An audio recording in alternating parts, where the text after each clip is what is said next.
watching TVC Breakfast. It's not time for us to link up with Eshomoma Imodu in our Abuja studios. Eshomoma, good morning. How is Abuja? Over to you. Good morning. Abuja is quite fine, and thank God it's Friday, so we're getting off to for a good weekend. And I hope everyone will take advantage of this weekend to relax, chill, and prepare for the week ahead. Hello, everyone. This is FCT Brief, and thank you for tuning in. Now, barely a day after former CDS was screened by the Senate, President Bola Tinubu on Thursday evening administered the oath of office on Christopher Musa as Nigeria's Minister of Defense, marking a crucial move in the administration's ongoing security reforms. The swearing-in conducted at the State House Abuja signified General Musa's transition to the country's principal defense policy custodian. President Tinubu had earlier in the day described Musa as a fine gentleman whose track record in service positioned him to drive a more integrated national security response. The president applauded the Senate for its swift confirmation of General Musa, the immediate past Chief of Defense Staff, as the new Minister of Defense. Today is the first day in office for Christopher Musa, and we will be looking at the tasks ahead and how he will navigate the mounting challenges, including political, ahead of him. Jidojo is a public affairs analyst. He joins us via Zoom. And retired Captain Dr. Lukman Gidado is in the studio with us. Now, thank you both gentlemen for coming on the show today. Let me start with you, Captain. Earlier, just before the show, you told me that you had a PhD. So congratulations. Thank you very much. All right. Let's start this way. General Musa has taken charge as Nigeria's Minister of Defense. And for me, some of the things that turn me on is the confidence with which he speaks. And I'd just like to read out some of those statements he made. And he said, I will do whatever it takes to ensure that Nigeria is secured. And that's a confident statement. I'll do whatever it takes. And the other one, he said, any military man who is deployed does not need to wait for an order. If he says, I'm waiting for an order, then that person is a coward. Now, you are a retired military man. How do you react to this bold statement by the new Minister of Defense? Okay, thank you.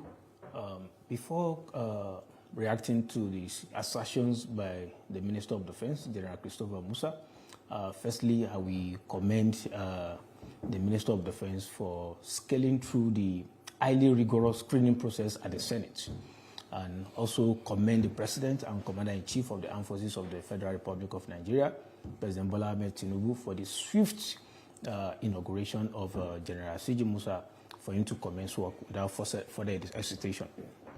So in line with that, the task ahead is indeed a very Herculean one, very challenging and very complex. But I strongly believe that General CG Musa possesses the capability and professionalism to enhance the Nigerian security landscape. Now, to what you request that I should react to regarding what is expected of him and the position that any military personnel do not have to wait for orders when deployed. Yes, there are rules of engagement when you are deployed on any operation or any assignment. And the rules of engagement are clearly stated, explicit. Situations whereby your life is at risk, you don't need the order of the commander on ground to do the needful. When the life of your colleague or your comrade is at risk, you don't need any order. You see an enemy, an insurgent, a criminal, a kidnapper that wants to take you down or take your colleague or your comrade down, and you want your commander to give you on ground, to give you order before you do the needful. That is very, very unmilitary. It's clearly stated in all the rules of engagement.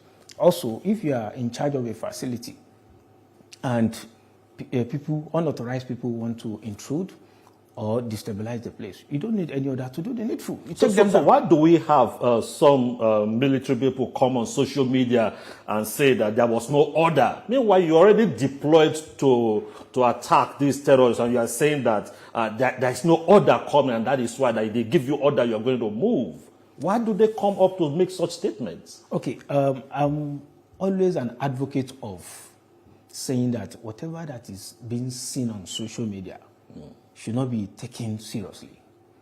If you want to get the right thing, the right information, the best thing to do is to approach the right agency. If you see anything on social media, for confirmation's sake, approach the Ministry of Defense, the Defense Headquarters, the Army Headquarters, and the likes. In this case, General Musa has helped us to nail it. Of course. Just hold your thought. I'll come back to you. Mr. Jide Ojo, nice to have you here. Okay, yeah, just yesterday, General Christopher Musa was sworn in as the Minister of Defense. He has his job cut out for him. How will you react to this swift confirmation and the expectations of Nigerians that he help us tame that monster called terrorism? So, you know, talk is cheap. We have gone through this whole bravado and braggadocio of, assuring us. Even the president time and again has assured us that he is going to do everything to declare, to make sure that Nigeria is secured. But are we better off 2 years after those laudable statements? He said something. He said something during the screening at the Senate, that the work of the military and the security agencies are just like 20-25%. A lot more depends on good governance. And who is in charge of good governance? They are the governing elites, the president, the governors, the local government chairpersons, and the lawmakers across the 3 tiers of government. Are they doing enough? Today, it's very easy to recruit an insurgent, to recruit bandits, because the state have failed people. Look at the parallel state of welfare. The Constitution says security and welfare shall be the primary purpose of government. But today, you find, even by World Bank, some 2 months ago, the World Bank comes out and said 139 million Nigerians have been living below poverty line. At some point in time, recently, we said we have about 3% unemployment rate. I'm sure the number must have gone higher. So at the level of that 25%, which the military and security agencies are supposed to take care of, will General C.G. Musa have the full complement of resources that he would need?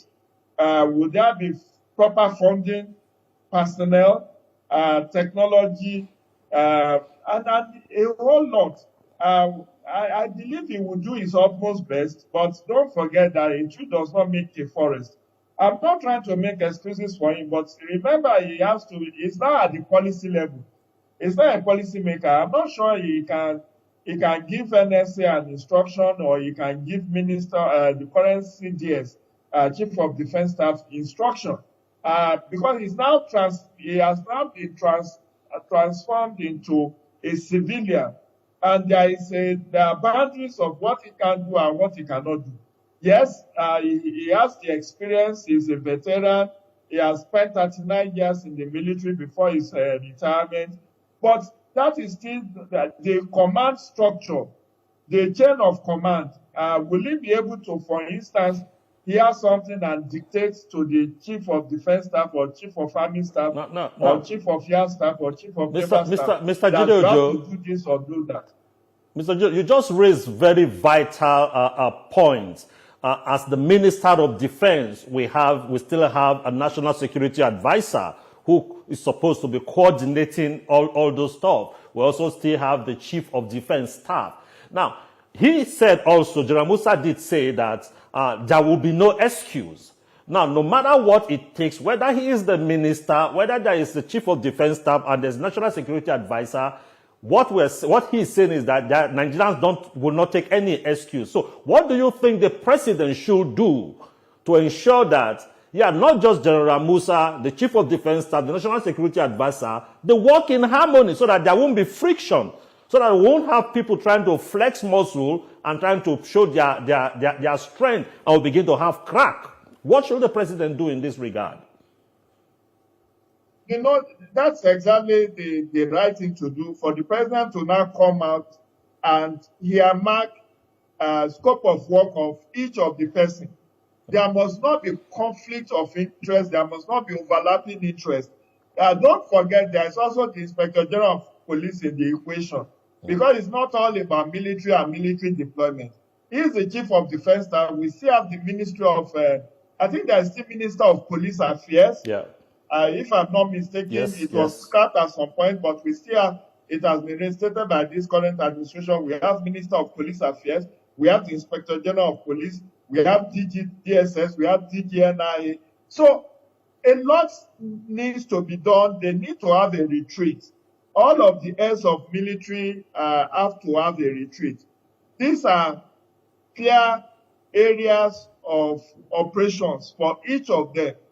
What are the reporting lines between the Minister of Defense, Minister of State for Defense, and then the National Security Advisor, the Chief of Defense Staff, and then the service chiefs, like Chief of Naval Staff, Chief of Air Staff, Chief of Farming Staff. Then on the other side of the divide, the Ministry of Police Affairs, the Inspector General of Police, and the Police Council, and so many other things. So we need to have that harmony. It's like a piano. For a piano. All right, Mr. Ojo, I will come back to you. Just hold your thought there. Thank you so much. Captain, let me come back to you with the same issue I raised with Jide, and that is that he is the Minister of Defense. He is a military man, but now a civilian. So he is in charge of the policies. We still have a Chief of Defense Staff who is a general. And we also have the National Security Advisor. He also pointed out that is the Inspector General of Police. There is the Minister of Police Affairs. There is also the DG, SSS, and all those stuff that he will have to work with. What exactly should be the command structure so that we don't have friction? Captain, earlier I talked about the need for serious coordination so that we don't have this friction. Now, what kind of reform do you think will help our security architecture so that we have the best of operations? Okay, you asked me earlier that General CG Musa is now a civilian. A military man is a military man for life. He's in charge of the Ministry of Defense, and the Ministry of Defense is saddled with the responsibility of coordinating the activities of the armed forces. So there is nothing that the Army headquarters, Naval headquarters, Air Force headquarters want to do that will not get to the office of the Minister of Defense. He coordinates. So I strongly believe that he is going to provide the enabling environment for them to carry out their responsibilities effectively by providing the political will, because he understands the problem. And also, in terms of the reforms I would recommend that should be put in place, during the screening process, the Minister of Defense made mention of something that I believe will have improved the morale of the troops.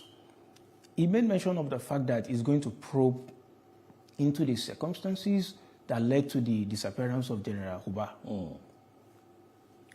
From my own point of view, if a general will be missing, and by now there's no confusion in that local government, that is, it dampens the morale of the troops.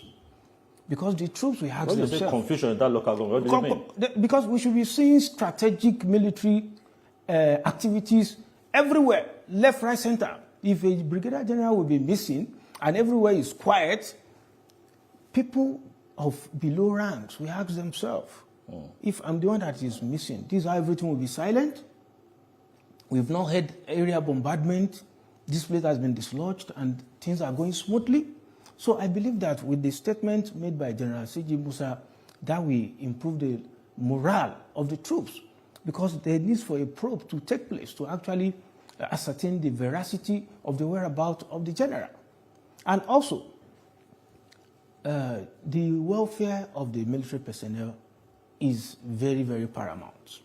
If I know I'm fighting for a cause that, okay, I've seen how the disappearance of a particular senior or junior officer, the way it was handled by the military hierarchy, it will give me the tenacity to do more. I am fighting for a recall that, okay, in the event I'm not available anymore, I know the military hierarchy will take it, they will not take it lightly. So, as against the backdrop of wanting to compel people to remain in service, if the work is enjoyable, if I know that, okay, my welfare is well taken care of, I have a place to put my family, I'm being provided with all the necessary combat enablers, nobody will tell you they want to leave. So improve their welfare. Okay. You can't force them. It's a voluntary job. People should be allowed to join voluntarily and leave at will when they deem fit. So the welfare of the troops is very, very sacrosanct. If you are taking care of me properly, the way expected of you, will I tell you I want to leave you? I will not do that. So you can, and you attempting to force me, that means you want to gather a disgruntled element to be working for you. You will not get results. So I would say that the welfare of the troops, the officers, the soldiers, and other members of the armed forces is sacrosanct, is very important, and should be well taken care of. Captain just raised something very vital. What General Musa said, that he is going to look into the disappearance of the Brigadier General, and also I think he also talked about who gave that order before the attack in Kebbi. Do you think such moves will make any difference? And if it will make any difference, do you think the environment will allow that to be done? Because why was it not done up till now? And do you think anything will change if he now says he wants to move in? Because he's also occupying a political position, and there are a lot of interests that he might be stepping on. That's very true, which is why when I was speaking on a sister TV station yesterday on this issue, I said we need to manage expectation. General Musa is not an angel, is not a superhero or Superman. He will do his own bit, but within the ambience of what the law allows him. A lot still needs to be done. For instance, like I said, he's now operating at policy level. He can initiate moves. Recall that there are a number of insinuations, even leading to the dropping of the senator who is the head of intelligence in the Senate for certain, allegations or whatever. Now, we need to deal in ensuring safety and security. We must not lose sight that the primary. Okay, Jide will come back to you. Okay, you're there with us, Jide. And the military is supposed to complement. It's just supposed to complement what the police are supposed to be doing.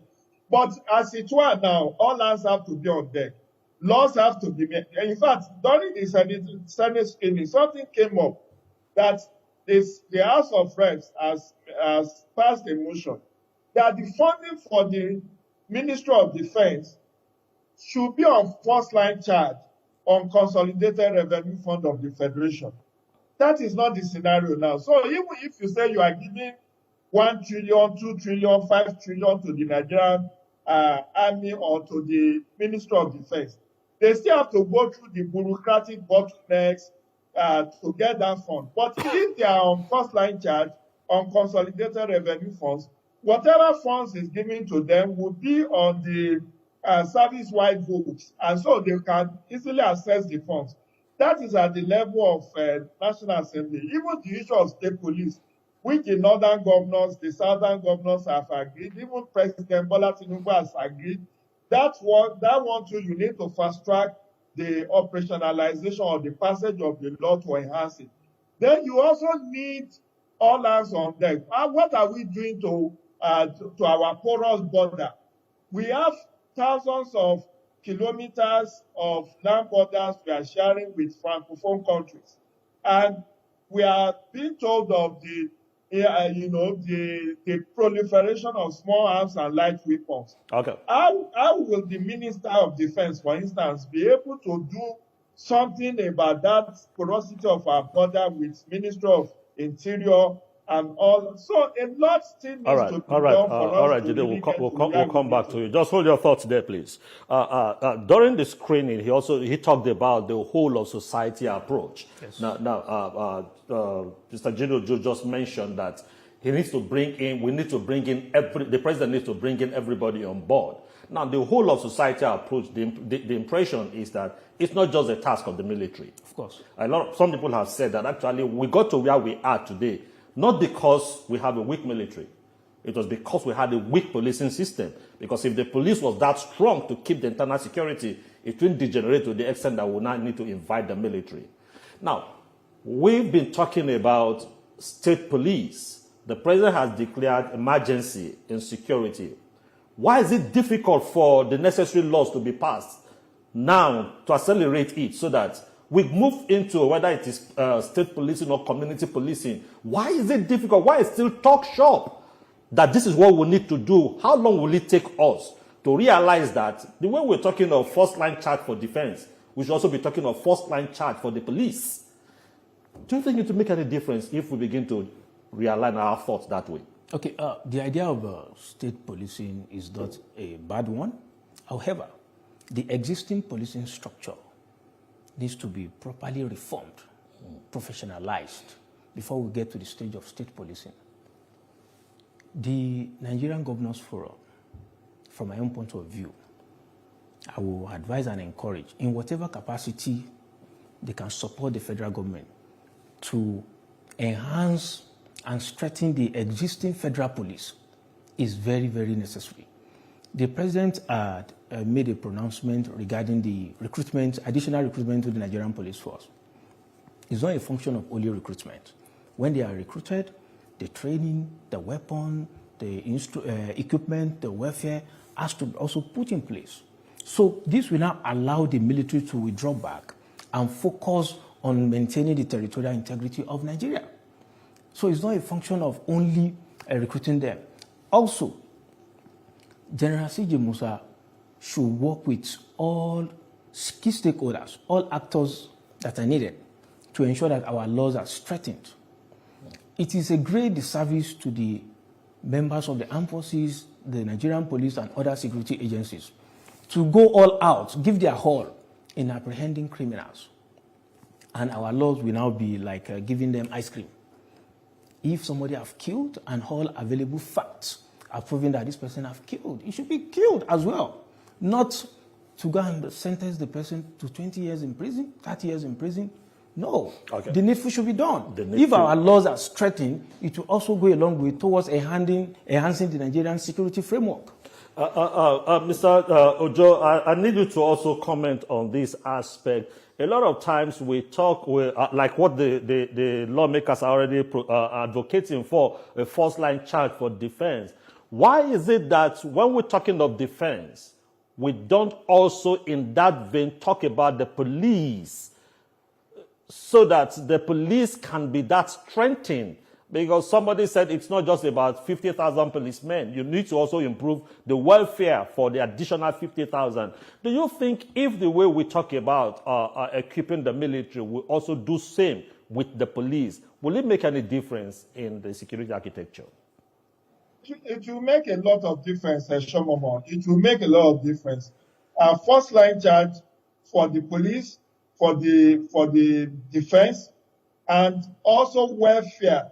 You see, there was a recent statement by the Senator Ali Ntume that troops were being given 1,500 naira as for meals allowance on daily basis. What will you buy with 1,500? After that bust, it was increased to 3,000. But even at 3,000, what can you really sufficiently buy with 3,000 naira? So we need to improve the welfare of Nigerian police, the civil defense, the DSS, the armed forces. If the policing and security architecture are not well taken care of, we will lose the battle, because no matter, these are people who could be alive to 1 minute and dead the next minute. Because once you join any of these forces, like you have signed your death warrant, you can die at any point. Look at the retired police officers who were at the National Assembly yesterday protesting that they want to be removed from the contributory pension scheme. Because Many of them, after retirement, 35 years, they had very little amounts to take care of their old age. And they said they don't want to be under the contributory pension scheme again. They should be taken off it, just like the military. So a lot of overhauling needs to be done, but it has to be systematic and coordinated. We need to have the police and the military on first line charge. We need to also fast track the passage of the law to approve state police.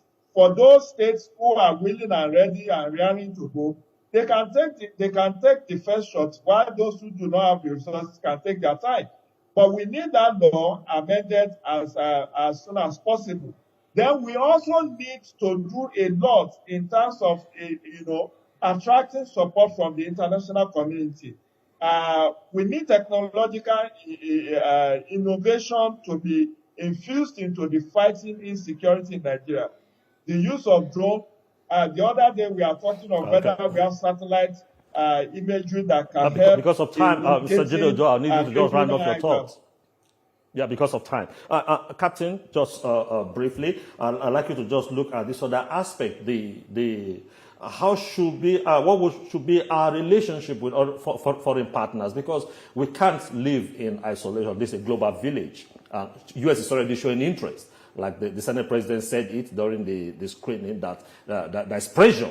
So this pressure may just persist for a longer time. So what kind of partnership do you think we will need, especially this moment that we are seriously challenged as a nation? Okay, the presidency set up a group of Nigerians led by the NSA, Malam Nuhu Ribadu. And the engagement at the United States was very fruitful. So as a nation, we should not hesitate to reach out areas whereby we have deficiency, especially in terms of technology. Modern combat has evolved beyond just numbers. Numbers are very, very important, but technology enhances the qualitativeness of modern combat. So such areas whereby we have issues, we need to seek our international partners to come and support us, work with us to make sure that we strengthen that aspect. Okay. Also, I want to further encourage the Minister of Defense that he should look for capable hands in his team to foster the aspect of information warfare, to counter misinformation, disinformation, information warfare. Because it's another aspect of war that you cannot disregard in modern combat. All right. Thank you for that thought. Mr. Gideon, just briefly, because of time, what's your thought on the partnership with foreign nations and also the information warfare he just talked about briefly? Like I said, it's very important that we partner with other countries who have faced similar security challenge, terrorism, and partner with them on support, technical support, military support that can help us to win this war. Aside from that, the military and the police actually have to deal with fifth columnists within their fold. There's a lot of information leaking out to the enemies, and I think they need to block that. For instance, there's a need for security agencies to have secured communication lines. The breach that happened with the Brigadier General Musa in Damboa is very appalling. How could a general be using ordinary WhatsApp to communicate with the control and command center? There should be secured communication line for the military, for the police, top hierarchy, so that their communication cannot be intercepted. These are areas we can get support from the international community to help us. Infusion of technology is long overdue, aside from having more boots on ground.